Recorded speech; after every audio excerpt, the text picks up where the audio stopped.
Oh yeah, love when the music come in. Just gets the vibes going. Just gets you ready. All right, draft day is today, 8 p.m. Eastern Time, 7 p.m. Central Time, and just so everybody knows, the NBA has adopted a 2-day draft now because for what reason I don't know. I don't know. We only got 2 rounds. So it's not like you. What's the point of giving a second day for round 2? But nevertheless, today is round 1 of the NBA draft, and we're just gonna try to predict some things that we think potentially could happen on draft day today. Just kind of give our analysis. So I'm gonna start first. I pray and hope some things don't happen. Okay, here's what I hope don't happen. I don't want the Dallas Mavericks to trade out the number 1 spot. Because that is going to mess everything up. Everything. Everything is going to be messed up from that point. Because now the draft is going to become super unpredictable. So that's number 1. I don't think that's going to happen. I think they're going to stay with Cooper Flag, and then the draft will start at pick number 2. What I think is going to happen at pick number 2 with the San Antonio Spurs, I think the San Antonio Spurs are going to package that number 2 pick with a few players from their roster to Boston for Jaylen Brown. Okay. I think the holdup right now between conversations between San Antonio and Boston is Boston wants some more additional future picks that San Antonio is probably unwilling to give up at the current moment because they think number 2 is suffice enough. And Boston is saying, do you see what Orlando gave up for Desmond Bane? And you think we're going to get less on the dollar for a finals MVP player? Right. San Antonio, Greg Popovich, we have great respect for you guys. Brad Stevens is like, but I come from the Danny Ainge teaching. I am not going to get screwed. So we're going to either have a comparable conversation that makes sense, or we're not going to have this conversation at all. But I do think Jaylen Brown is on the trade block. Okay. The reason why is because I think Boston understands, just like Halliburton, JT has an Achilles injury. He's not going to be back next season. This gives you a chance to get out of the luxury tax, as they've done with trading Porzingis, as they've done with trading Drew Holiday. Which, by the way, just those 2 trades only puts them $4.5 million under the second. Exactly, because you still got Derek White. Yeah. So I think trade rumors are starting up with him now. Yeah, too, trade rumors are starting because I think at the end of the day, they're looking at this opportunity to just reset the entire roster. Yeah. Reset around JT when his return comes back. Figure out what makes the best team for him when he returns. A team that is void of having to have conversations about who the man is between Jaylen Brown and Jason Tatum. All of that can be removed. It'll be an official, legit team that's all about JT, all about making sure that he can be at his best. And we'll see what Boston can do with that, because as teams are moving into more models of understanding you need a dynamic duo and great parts around, that's where Boston is recognizing, like, look, the days of having this star-studded supreme cast of players on all these contracts, that's completely over with. Yep. And that can only buy you at max a 3-year window to win a championship. And if you don't win a championship in those 3 years, then it's completely a farce. Luckily for Boston, they were able to win a championship in year 2 of putting that team together, and we thought they had a chance to back-to-back. But since they didn't, they're like, it's time to implode. Let this all go. So I think we're going to see on draft day, definitely Jaylen Brown will be moving. I think it'll be to the San Antonio Spurs. And if Derek White also gets traded, then Boston will find themselves once again somewhere in the lottery. And then they'll be able to add lottery talent to their roster at a cheaper price. And then they can kind of build and develop from there. And it can be on a fast track OKC type of plan. I pray and hope that the Chicago Bulls are smart enough to do 1 or 2 trades. Either trade Kobe White and Lonzo Ball to the Charlotte Hornets, send Kobe back home to North Carolina, send Lonzo to play with his brother in Charlotte for the number 4 pick, and the Bulls can draft Ace Bailey. We get some additional picks as well, maybe in this draft and maybe next year's draft, for future assets that Charlotte has, so that way we can continue on this path of developing and being a young team. If we do go after Jalen Green, I want us to trade Josh Giddey and Vucevic to Phoenix for Jalen Green and some additional picks and pieces. That way we can continue to still be on that path of building. I am not a proponent in paying Josh Giddey the money that he's looking for. Let another team do it. So if we can get an opportunity to do a sign and trade with Josh and package Vooch to get Jalen Green and some more picks from Phoenix, maybe even the pick that they got from Houston, then that would be great. That will allow us more opportunities to pick players in this draft. And so I would rather us trade for number 4, get Ace Bailey, draft Igor Dimon at 12, and see if we can pick up some more trades and pick up some more picks in this draft. I also think on draft day and maybe on draft night, there could be a surprise trade for Lauri Markkanen. Okay. And I think it may happen with Golden State only because I think they're trying to hold out for a potential Giannis trade. But I think they look at Kuminga and say, maybe we can strike a deal with Utah and Kuminga to get Lauri Markkanen. And if we have to, we could potentially package a Jimmy Butler to Milwaukee for Giannis. Because we all know Jimmy wanted to play with Dame at one point. So I think Golden State has options there. So I look at them and I see them being able to pull off a Lauri Markkanen trade on draft day using Kuminga. And then they can potentially pull off a bigger trade using Jimmy Butler or Draymond Green and some additional pieces, whatever they have to do to potentially pull off a Giannis trade. Because I do think if Giannis is on the move or gets on the move, I do think he will land in Golden State. Okay. My only other place that I think he would land would be Toronto, only because of his connection with Masai Ujiri, and maybe as a last resort if San Antonio bails on the Jaylen Brown trade, which I don't think they will, then maybe he can land in San Antonio with Wemby. But those would be the places that I think Giannis will end up if he's traded. Toronto, Golden State, or San Antonio. But those are my thoughts on what I think will happen on draft day. If there's any other team that I think might be in play to do something, maybe Miami pulls off something. Maybe they may be the team that gets Bradley Beal. Because if I am Phoenix, I'm still looking at that deal that Miami was willing to give for KD, and I'm willing to ask them, well, what would you do for Bradley? And then I'm going to have conversations with Bradley and say, look, please, what would it take for you to leave us? Where do you want to go? Is it LA? Is it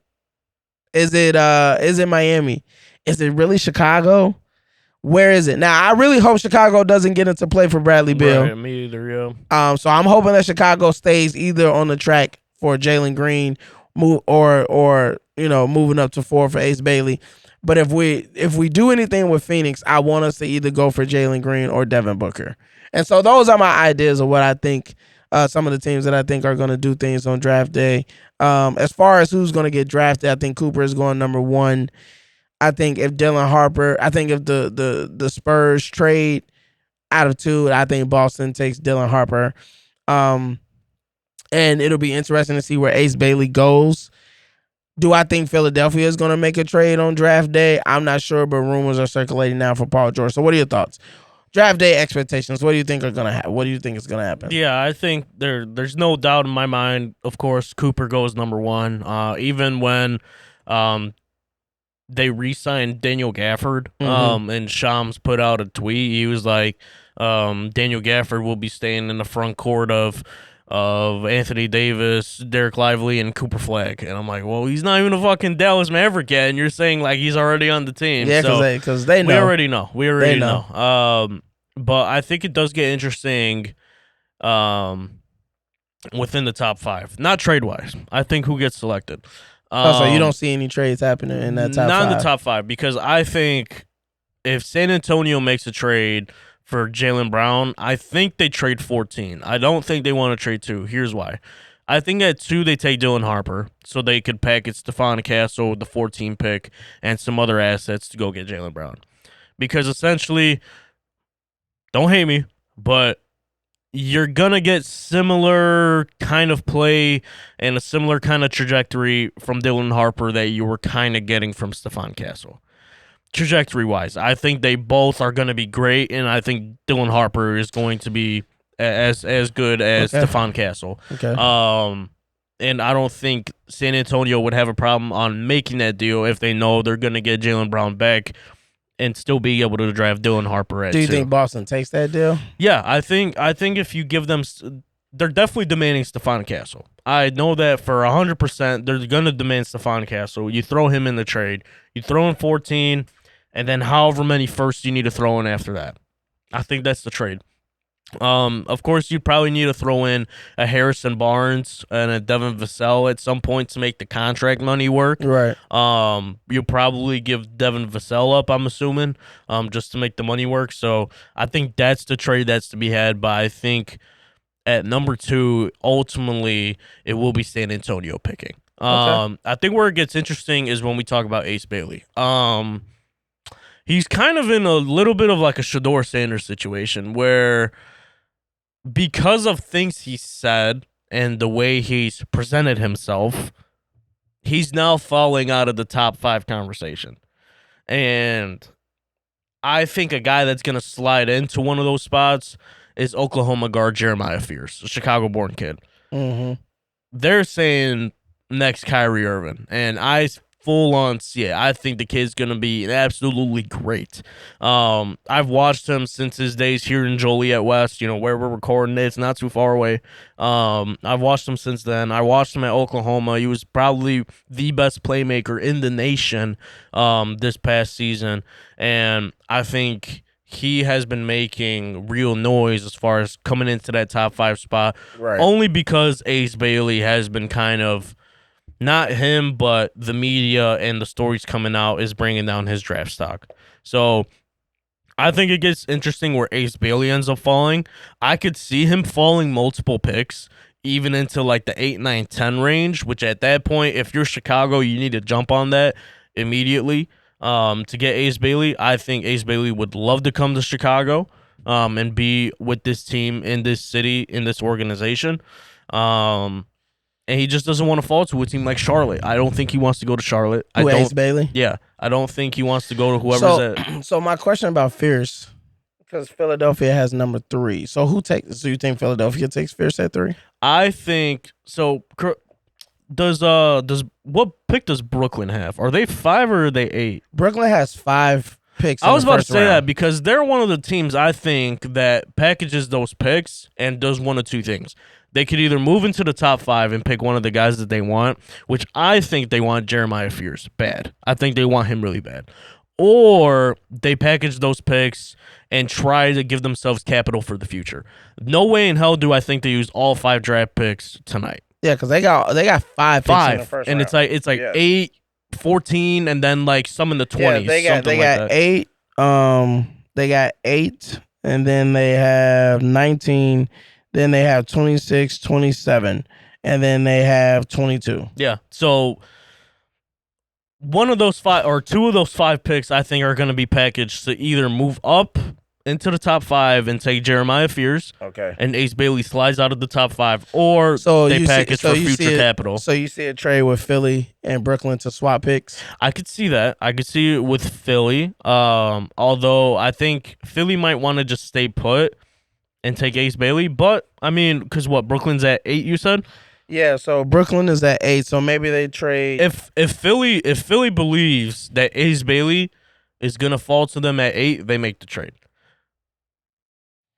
Because I think I think Philly has want one Ace guy Bailey. in mind. It's Ace Bailey. That's who they want. That's who they want. But he doesn't want to go there. No, I think that's the one team he was taking meetings with. During the draft I think he combine. canceled a meeting with them too.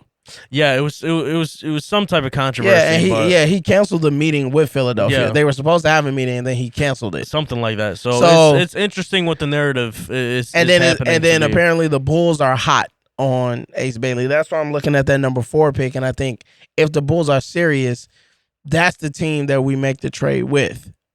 Now, if Brooklyn makes that trade with Philadelphia, And I think that's what the Bulls will be waiting on. If Philly slides out of 3, who is your biggest threat to get Ace Bailey, and Brooklyn comes up and you don't believe that Brooklyn wants Ace Bailey and they want the kid Jeremiah Fierce, now I think you're even more, I guess, motivated if you're the Bulls to try to go up to number 4. But yeah, what else you think is gonna happen? Yeah, I mean, I think the sure thing, one of the surest picks in the draft, along with Cooper Flag going 1, I think it's VJ Edgecombe going 4 to Charlotte. I think that's probably kind of a lock. Okay, so you don't see Charlotte making that deal? I don't see Charlotte moving out of 4 simply because I think they like what VJ Edgecombe has done at Baylor. And that's kind of a guy that, of course, fits the timeline that they're in and also just fits in the play style. Like, you add in another wing that could create and play great defense alongside of LaMelo and Brandon Miller. So you don't see them thinking like Lonzo and Kobe added to Brandon Miller and LaMelo could be a nice team in Charlotte. I mean, it would be a nice team, but because you have Lonzo. My thing is that enough to move up to 4? Like, it might be Lonzo and Kobe. I guess you. And here's the thing about Kobe White, right? I wanted to trade him, and I'll tell you what, Orlando. A report came out. Orlando wanted him. Orlando put in a trade that would have given us 2 first-round picks, a pick swap, and I believe before the trade for Desmond Bane happened, they were going to give us Cole Anthony and another player. Yeah. I would have taken that in a heartbeat. I don't know why we didn't make that trade, and I think it's because we're just obsessed with the recency that Kobe White has last provided. 2 months. Yeah, that's it. In the past 2 seasons, it's just the last 2 months. But no, let's forget about the other 60 games he plays during the season. You know what I mean? Like, same thing with Giddey. Like, I think again, we're having a conversation about like just with them. It's like recency bias. It's crazy, man. Recency bias is crazy. It's a crazy thing how it works.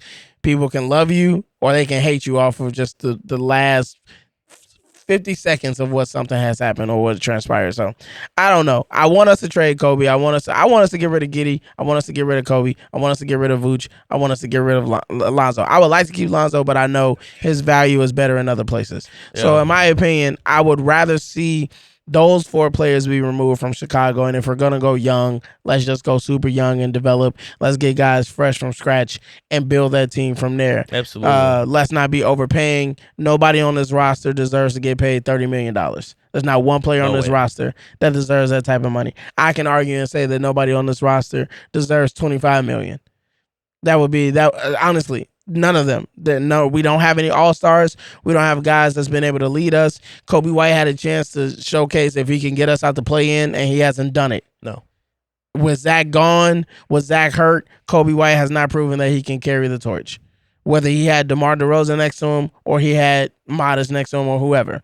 So why are we paying these guys? I don't know. Yeah. So I don't want to see that. Well, but I think it's going to be an interesting draft night. I think moves do get done tonight. I think the Jaylen Brown deal does get done tonight. But you don't see San Antonio moving out of number 2 to get that done. No, I think they know they have to give up Stephon Castle, so they want another young, talented guard to be able to replace that void. Okay. All right. That is our draft day expectations and predictions. We want to remind you guys again to follow and subscribe to our YouTube channel at the Halftime Pod. To also follow me and Coach. You can follow Coach Conrad at Coach_KD41. And you can follow me, Coach Malcolm, at Coach M_Got It. Also, we want to remind you guys to follow our TikTok, follow our Instagram. We also have Patreon coming. Still, we also, have more videos on our Patreon coming. We already have the Patreon. So we want you to subscribe to that as well. Coach, what episode is this? It's episode 39. Episode 39, man. Our podcast is about to have a midlife crisis. Yeah. It's going on 40 episodes. It is. Next week. Are we going to try to do something special for episode 40? I think something special's in the works, Coach. I don't know if we should spoil them just yet, but... I don't want to spoil them just yet, but we We might do something special for episode 40. It might rhyme with Audio Hive. I don't know. Maybe. It might rhyme with Shameless Audio plug. Hive. Not a shameless plug. It's a good plug. All right. W plug. This has been another episode of the Halftime Podcast. As always, I'm Coach Malcolm. And I'm Coach Conrad. And as always, you know how it goes. See red and bear down, baby.